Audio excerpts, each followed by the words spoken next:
Do you feel like life is meaningless? Listen to me ha. Never regret a single day in your life, okay?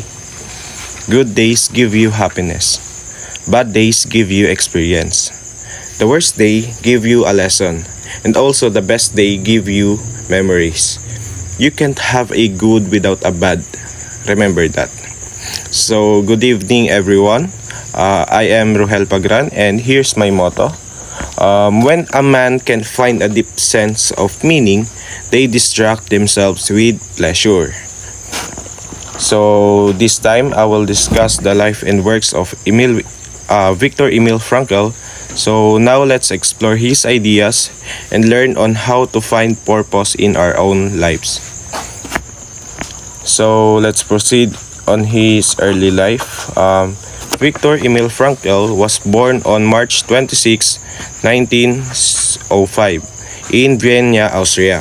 He was the second of three children to Gabriel and Elsa Frankl. His father was a civil servant, so meaning yung father niya is nagwo-work sa government, and his mother was a homemaker or housewife. When we are no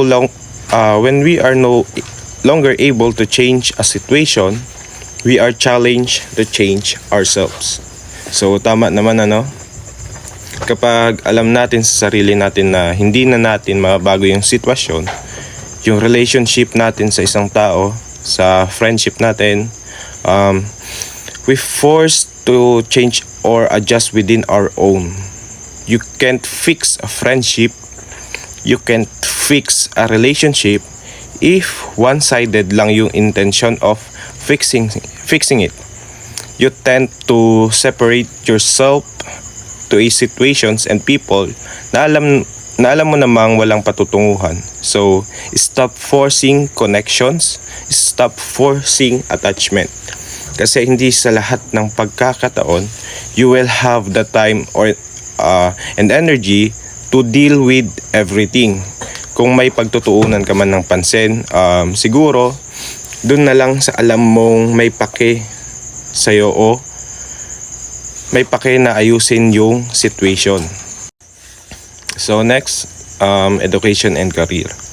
Frankl studied medicine at the University of Vienna where he earned his MD in 1930. So MD, it refers for registered doctor of medicine.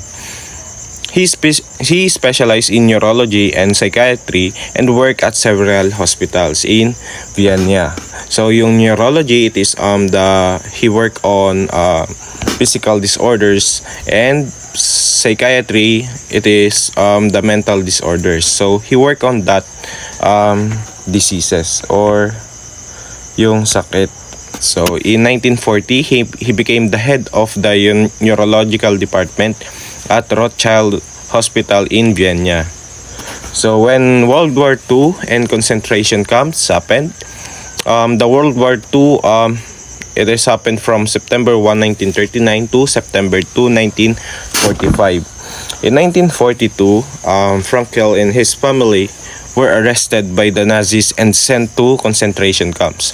Nazis is anti-communist or racist. So he was imprisoned in 4 different camps, including Auschwitz and Dachau. So Frankl experiences in the camps had a profound impact on his life and work, because mamaya ma-discuss ko yung mga libro na naisulat ni Viktor Frankl dun sa concentration camp. So Viktor Frankl and his family were put in jail because they were Jewish. So when we say Jewish, it refers to the people who follow Judaism. During World War II, the Nazi regime led by Adolf Hitler implemented a systematic persecution of Jews known as the Holocaust.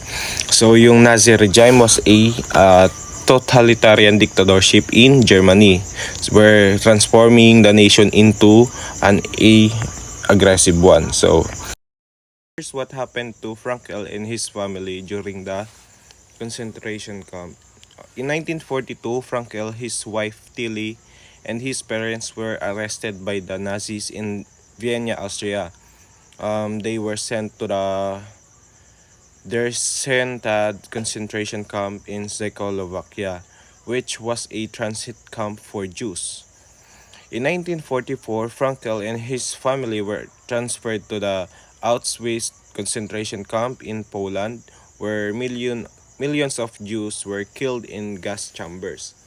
Frankel's mother, Elsa, was killed in the gas chambers immediately after arrival. Frankel and his father, Gabriel, were sent to the labor camp where they were forced to work in harsh conditions.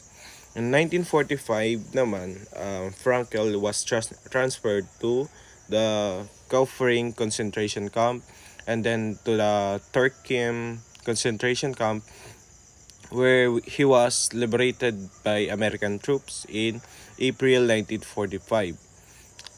No, and then Frankel's father was died of starvation and illness in the concentration camp. Kasi kahit sino naman, matanda ka na tapos may sakit ka na, pinagtatrabaho ka pa, tapos pinagugutuman ka pa, edi ayun, namatay nga yung tatay ni Victor Emil. And yung asawa niya naman na si Tilly was died of typhus in the Virgin Belsen concentration camp in 1945. So, sobrang hirap 'di ba nung naranasan nila doon sa concentration camp. Tapos halos sabay-sabay yung pagkamatay ng mahal sa buhay ni Victor Emil. So, Frankel's experience in the concentration camps had a profound impact of his life and work. He wrote about his experiences in his book, Man's Search for Meaning, which has become a classic of Holocaust literature. So let's proceed sa logotherapy. Frankel developed a new form of psychotherapy called logotherapy, which focuses on finding meaning in life. So he believed that people have a strong desire to find meaning and purpose in their lives, even in the face of suffering. Logotherapy is based on three principles. First is the life has meaning in all circumstances. Second one is people have the freedom to choose their attitude towards their circumstance. And the third one is people have the responsibility to find meaning in their lives. So that is the three major principles ng logotherapy. So let's proceed to his major works. Frankel wrote 39 books including Man's Search for Meaning. Nasulat niya to within within 9 days. Noong 1946. It contains about account of his experiences in the concentration camps and the development of logotherapy. Next niya naman na sulat is The Doctor and the Soul. Noong 1946 din. It is the collection of essays of logotherapy and its application. And next one is The Wheel of Meaning in 1969. This book contains the principles of logotherapy. The first thing that Victor talks is about the book Man's Search for Meaning is that suffering is a part of life, but it can be a source of strength. Pain isn't strange, it's a part of being alive. We can't live a full life without tasting suffering. Whether it's a heartbreak, failure, illness, and disappointment. But the real question is, what do you do with your suffering? Some people break under pain, they drown in sadness and fall into victimhood asking, why me? But others transform their pain. They use it to discover themselves. They use it as a turning point. So Frankel says, unavoidable. We have to change the way we see it. If you can't escape it, Let it lift you up instead of bring you down. Your health, even your physical freedom, but there's one freedom to choose how you respond. Your freedom to choose how you respond. People die broken, hopeless. They also saw others dying with dignity, even inhaled. The kind that let you say, I'm not a victim of circumstance. I choose how to live this. You're not defined by your environment. You are the creator of meaning in your life. Not everyone is born into the best condition, but everyone has the right to create purpose. Even in poverty, pain, injustice, those who keep lining others, their parents, society, the system they've given up, that power. But the one who says, I will find meaning in all of this begins to change their life from the inside and out. Frankel doesn't give you already made meaning. He encourages helping others, and here's a powerful idea. He has a wide to live, can bear almost anyhow. That's from nature, and Frankel's builds on it. If you know how you must keep going, why you must fight, you'll find the strength to face your struggles. People without a goal collapse quickly, but those who live for something, their children, because a mission they stand tall even when life hurts. So let's proceed to Frankel's personal life.